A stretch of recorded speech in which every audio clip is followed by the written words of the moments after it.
Breaking right now in the NBC2 Alert Center, there is a multi-million-dollar home in Concord, Massachusetts on fire. They can't get to their homes. They can't get out of their homes. People are parking their cars farther up onto the drier parts. Spray it before you read it. Next, I'm checking the facts if you need to be disinfecting your newspaper.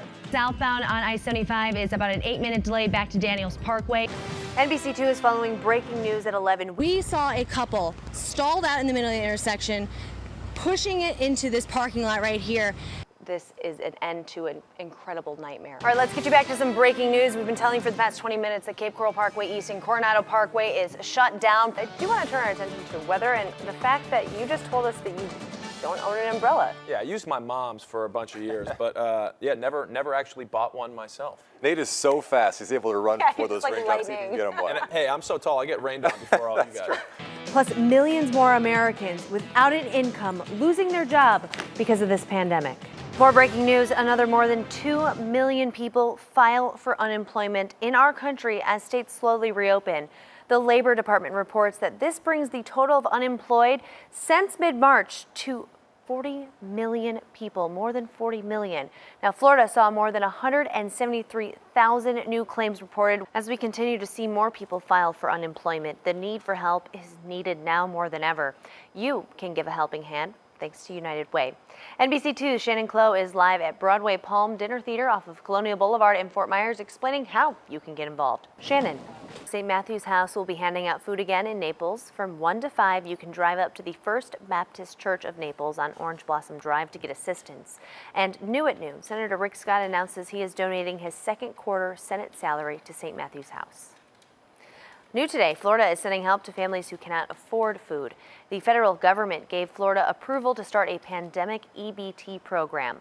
In June, families with children that lost access to free or reduced lunch will get money, but that amount has not been revealed.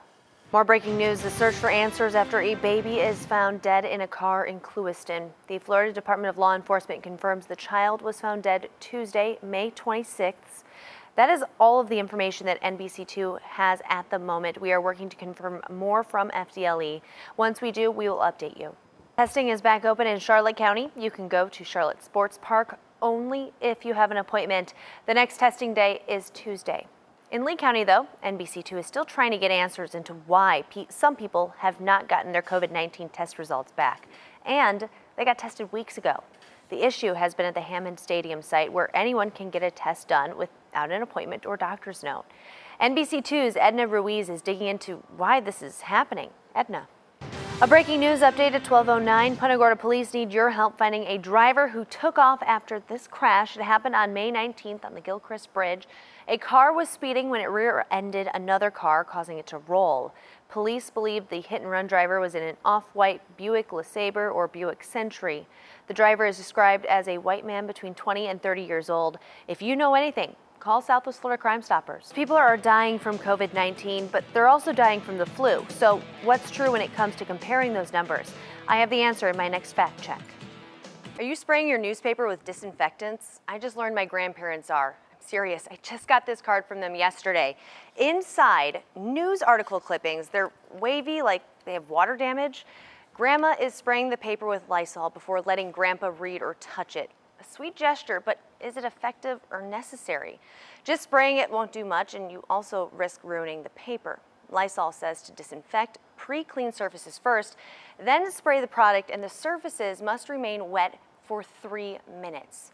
The CDC, World Health Organization, USPS, FedEx, and UPS all agree the risk of contracting the virus through mail is low. Although the virus can survive for a short period of time on surfaces, it's unlikely that you'll get it that way. But it may still be possible to spread it. Experts recommend washing your hands thoroughly after handling mail, and don't touch your face before you do. SunTrack opened this outer track a little less than 6 months ago. In comparison, it's a little smaller than the racetrack in Daytona. The cars aren't going anywhere near as fast, but the work being done here will change the way that you drive in Florida. You're seeing more of them on the roads. But do you really know how an autonomous car drives? With 8 cameras on the outside, 3 cameras facing forward. This Tesla gives David Hobson with Nona Transportation a 365-degree picture 24/7. Each camera has laser depth perception. Now, that sensor they're telling me that I'm really close to these and I need to be careful. Out on the track, the car follows the rules of the road, but it's not perfect. Now we're there. See, now it's seeing it. But doing 55 miles an hour. You would hit that. Right. It's also not fully automated. The driver has to engage it. Okay. It's not the Terminator. It doesn't take over. At least not yet, which is one reason this facility is being built: safety. In fact, Paul Satfield with SunTrack says public perception of autonomous cars is one of their biggest roadblocks. Would you put your kids or grandkids Yes. in a car? Okay. Yes. Without a doubt. No. Without a doubt. Without a doubt. Here's why. In 2017, there were approximately 40,000 deaths on America's roads. Satfield says 90% were caused by human error. The autonomous vehicles aren't going to get distracted. They're not going to get tired. They're not going to drive impaired. In June, history was made on the Florida Turnpike when automated truck technology startup Starsky Robotics successfully completed its first unmanned test drive. But you likely won't see the car next to you driving without a person inside anytime soon. Will we get to full automation in my lifetime? Probably not.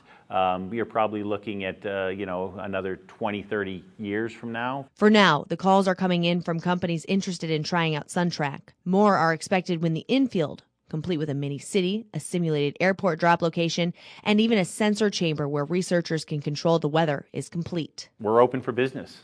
Florida is open for business. SunTrack hopes to have the infield open for testing in winter of 2021.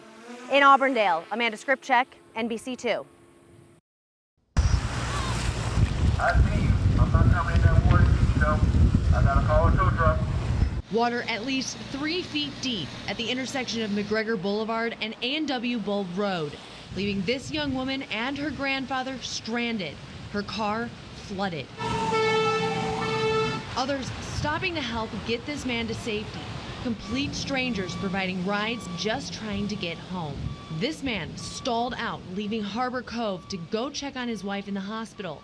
It took tow trucks 45 minutes to pull him out. This morning, NBC2 watched car after car drive down McGregor, risking stalling out like this couple just trying to check on a friend's house. We got stuck going slow and too much water. Car stalled out. We'll just give it a minute to dry out. We'll be okay. Drying out and wishing they waited a little longer. It's not as bad as projected, but it's certainly bad for people in the area. Hopefully more people will stay in their homes and let it ride out a little bit longer than we did. But others weren't going to take the chance. I parked my car up at the storage units up here, and then I walked down through the water just in sandals. With lights out, trees down, and streets flooded, residents are starting to come together. I mean, our house is good. We're taken care of. We've got a generator going, and so we're comfortable. It's time to make some other people comfortable. In Iona McGregor, Amanda Skrzypchak, NBC2. The state is refusing to answer my nearly daily requests for information based off of this statement made by the governor May 8th. This is just the start of antibody testing. We've got hundreds of thousands of tests that have been ordered on top of the 200,000 we have already. I've been digging through hundreds of purchase order forms, and the only order form I have found is the one for the $4 million worth of antibody tests made by Celix Incorporated. I contacted the chief financial officer's office about the governor's statement. They do not have a record of any additional tests. They told me to reach out to the purchasing agency and COVID-19 Joint Task Force. The purchasing agency responded yesterday and said that they would look into it for me. So, is the governor's statement true? Based on the lack of evidence and silence from the state, I'm rating the statement false for now.